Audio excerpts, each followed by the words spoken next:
नमस्कार दोस्तों, ocean network में आपका स्वागत है। मैं हूं ओमकार चौधरी। जिस तरीके से अंतर्राष्ट्रीय स्तर पर भारत की छवि को दागदार करने की कोशिशें हुई हैं, कई मुस्लिम कंट्रीज, यहाँ तक के जो इस्लामिक देशों का संगठन है, 57 देशों का संगठन है ओआईसी, और अभी हाल में अमेरिका की तरफ से जो एक रिपोर्ट जारी की गई, जिसमें अफगानिस्तान के साथ, चीन के साथ भारत को भी लपेट लिया गया, खास तौर से अल्पसंख्यकों के ऊपर जो तथाकथित अत्याचार हो रहे हैं उनको लेकर के, और उसके बाद जो नुपुर शर्मा के बयानों को लेकर के पाकिस्तान से लेकर के आपके सऊदी अरब, कतर, इंडोनेशिया, बहरीन, तमाम मुस्लिम देशों ने जिस तरीके से भारत को बैकफुट पर धकेलने की कोशिश की और उसे ब्लैकमेल करने की कोशिश की, अपने एजेंडे के हिसाब से भारत की टोन को, भारत के पॉलिटिकल पार्टी के प्रवक्ताओं की टोन को सेट करने की कोशिश की, उससे बहुत सारे सवाल खड़े हो रहे हैं। और लगता ये है कि कहीं न कहीं मोदी सरकार भी इससे बैक फुट पर आई है। हालाँकि जो विदेश मंत्रालय के प्रवक्ता हैं, बागची साहब, उन्होंने विशेषकर जो ओआईसी मुस्लिम देशों का संगठन है, उसकी सोच को छोटा बताया, उसके बयान को अस्वीकृत कर दिया, और पाकिस्तान को तो ये हिदायत ही दे दी कि वो अपने गिरेबान में झाँक करके देखें। ओआईसी ने भारत को घेरते हुए ये कहा था कि अल्पसंख्यकों की सुरक्षा के लिए संयुक्त राष्ट्र और मानव अधिकार परिषद दखल दे, और इसी पर भारत जो है वो उसने कड़ा रुख अपनाया और ये कहा कि ओआईसी ने एक बार फिर प्रेरित, भ्रामक और शरारतपूर्ण टिप्पणी की है और भारत इसको स्वीकार नहीं करता है।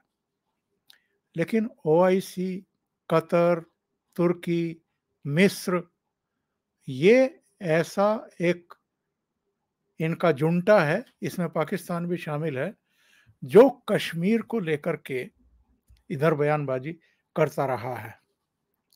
पर जो बात मैंने कही है कि सत्तारूढ़ भारतीय जनता पार्टी कहीं न कहीं बैकफुट पर दिखाई दे रही है, और जो इस पूरी घेराबंदी, लामबंदी और जो दुष्प्रचार हुआ है भारत के बारे में, उसमें जो ख़ास तौर से मुस्लिम कंट्रीज़, और उसमें कहीं न कहीं भूमिका अमेरिका की भी है, ये अगर कारगर हुए हैं, कामयाब हुए हैं, तो ये क्यों हुए हैं, इस पर भी हमें मंथन करना चाहिए, विचार करना चाहिए।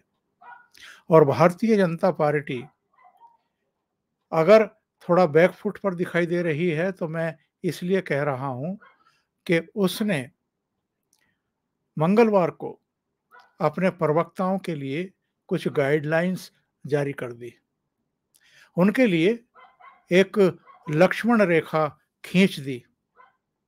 एक तो ये कहा गया है कि टेलीविज़न पर चर्चाओं में भाग लेने के लिए ऐसे प्रवक्ताओं को ही भेजा जाए जो जल्दी अपना आपा नहीं खो देते हैं, या जो जल्दी भड़काऊ बयान देने पर नहीं उतर आते हैं।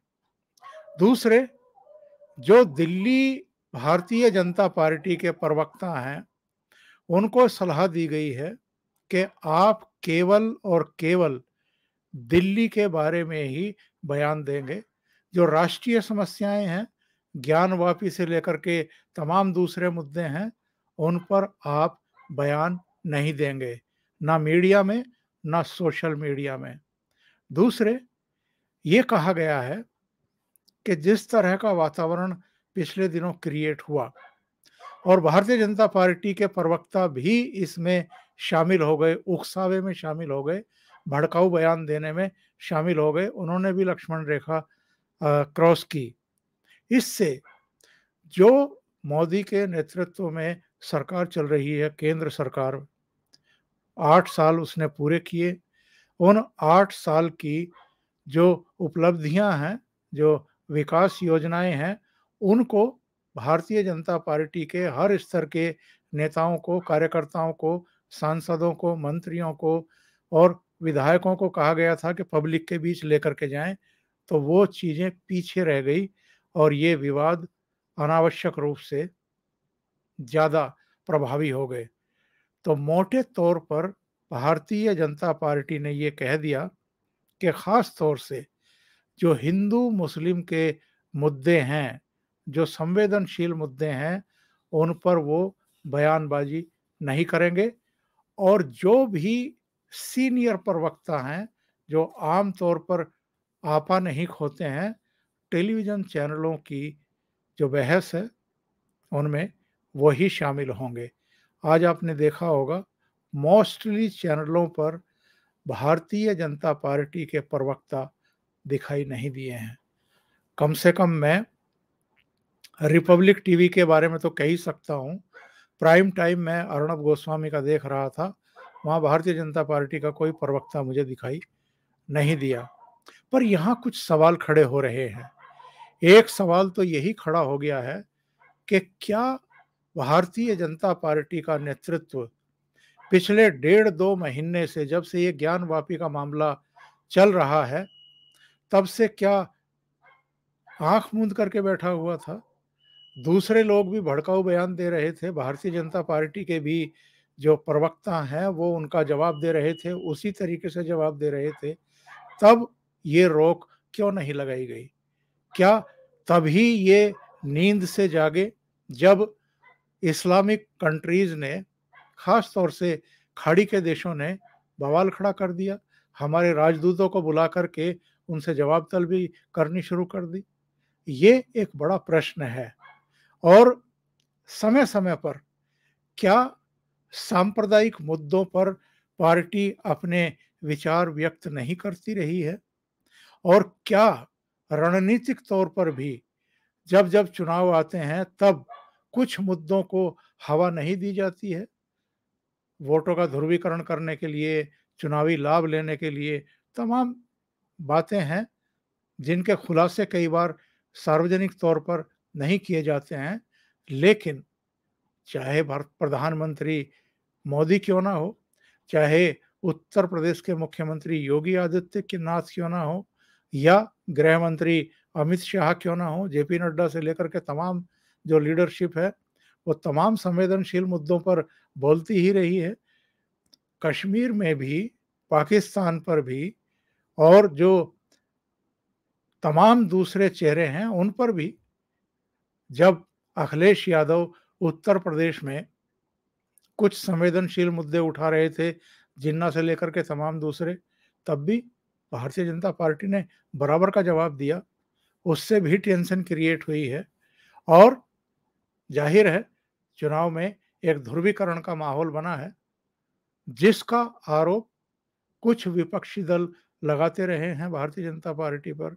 लेकिन चलिए हम कहते हैं कि अगर भारतीय जनता पार्टी संवेदनशील मुद्दों पर या इस तरह के मुद्दों पर जहां उकसावे वाली बातें हो जाती हैं और भड़काऊ बयानबाजी हो जाती है, उससे अगर बचना चाहती है तो इसमें कोई बुराई नहीं है। लेकिन जो मूल मुद्दा है कि नुपुर शर्मा और नवीन जिंदल को तो निष्कासित ही कर दिया पार्टी से और नुपुर शर्मा को निलंबित किया गया है। इनके मुद्दे को लेकर के अब कुछ और लोगों ने सवाल खड़े करने शुरू किए हैं।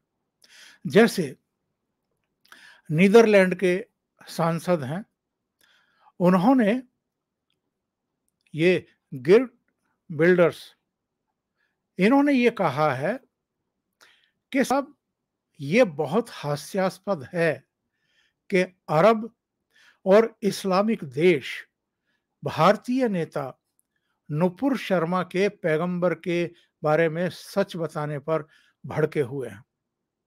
भारत आखिर इनसे क्यों माफी मांगे? इन्होंने सलाह दी भारतीयों को और इनडायरेक्ट वे में तो भारतीय जनता पार्टी को कि वो नुपुर शर्मा का बचाव करे।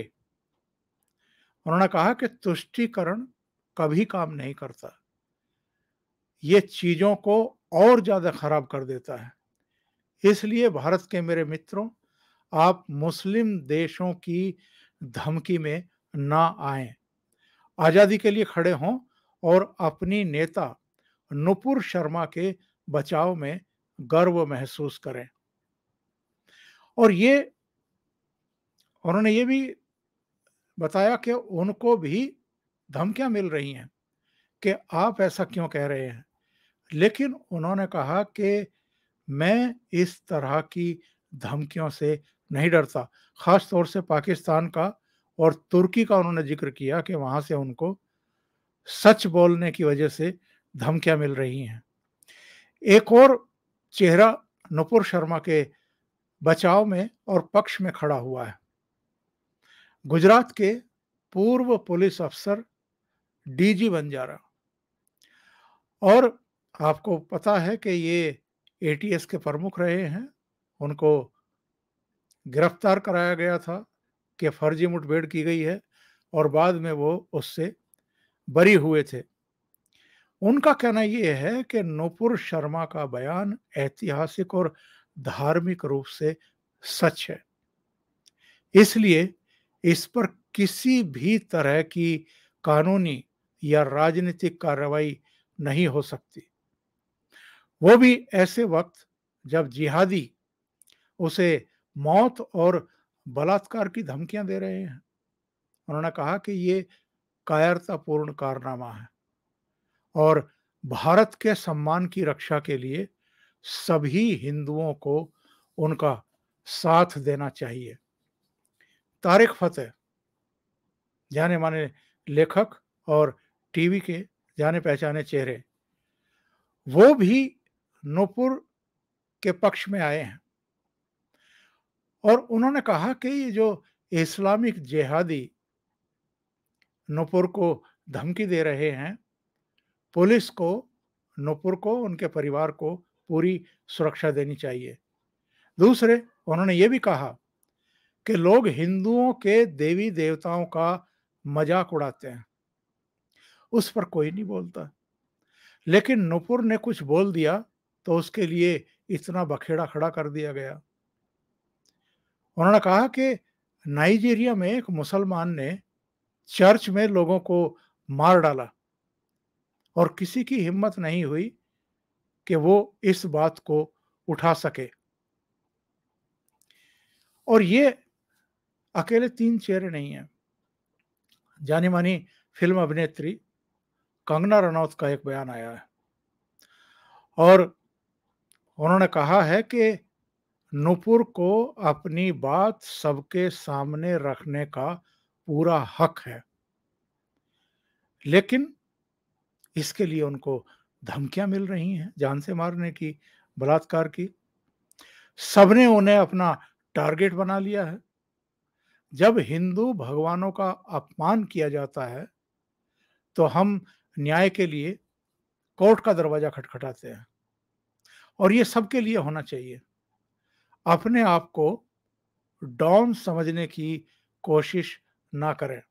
और जाहिर है उनका इशारा मुस्लिम कंट्रीज की तरफ है। उन्होंने आगे लिखा है कि ये अफगानिस्तान नहीं, भारत है। यहाँ सब कुछ एकदम सिस्टम के साथ होता है।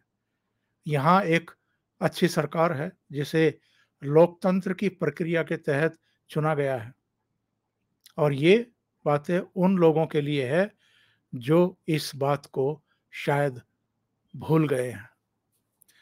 तो चार ऐसे चेहरे, एक नीदरलैंड के मेंबर ऑफ पार्लियामेंट, एक तारिक फतेह, एक गुजरात पुलिस के पूर्व अफसर बंजारा और एक कंगना रनौत, इन सब ने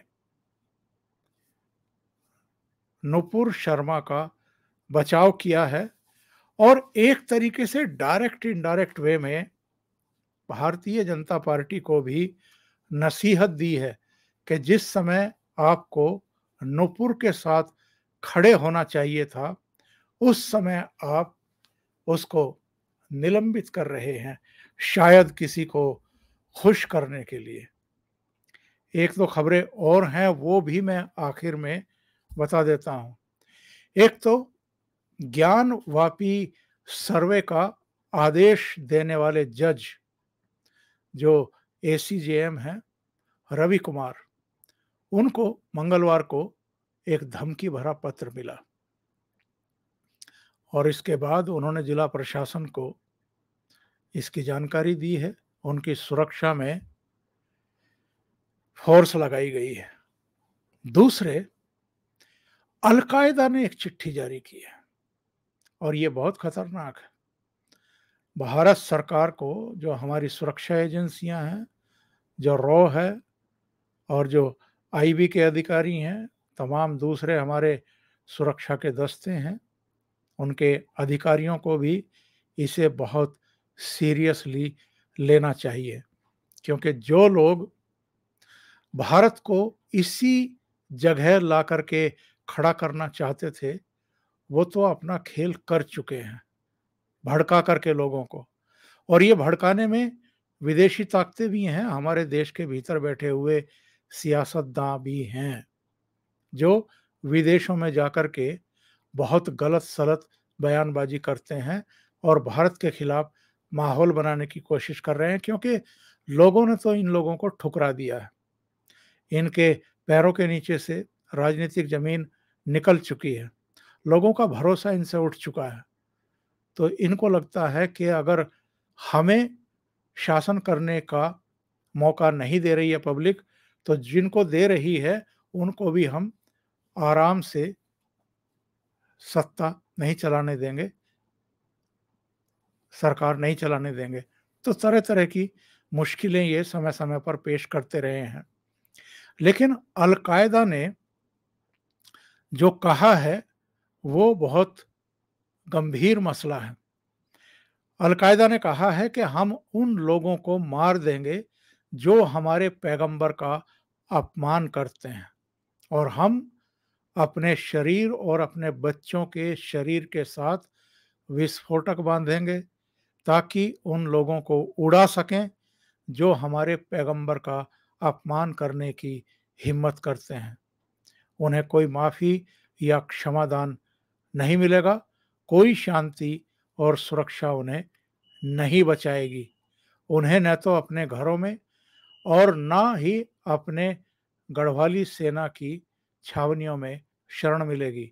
अगर हम अपने प्रिय पैगंबर का बदला नहीं लेते हैं तो हमारी माताएं हमें शोक से दूर कर दें।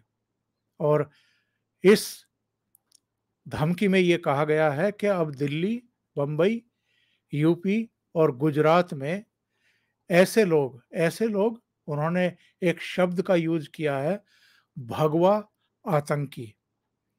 भगवा आतंकी अपने अंत का इंतजार करें। और जरा सोचिए, ये भगवा आतंकी शब्द भी किसने दिया था? ये कांग्रेस की देन है। अब अलकायदा जैसे संगठन भगवा आतंकवादी शब्द का प्रयोग कर रहे हैं। अभी के लिए इतना ही। बहुत बहुत धन्यवाद।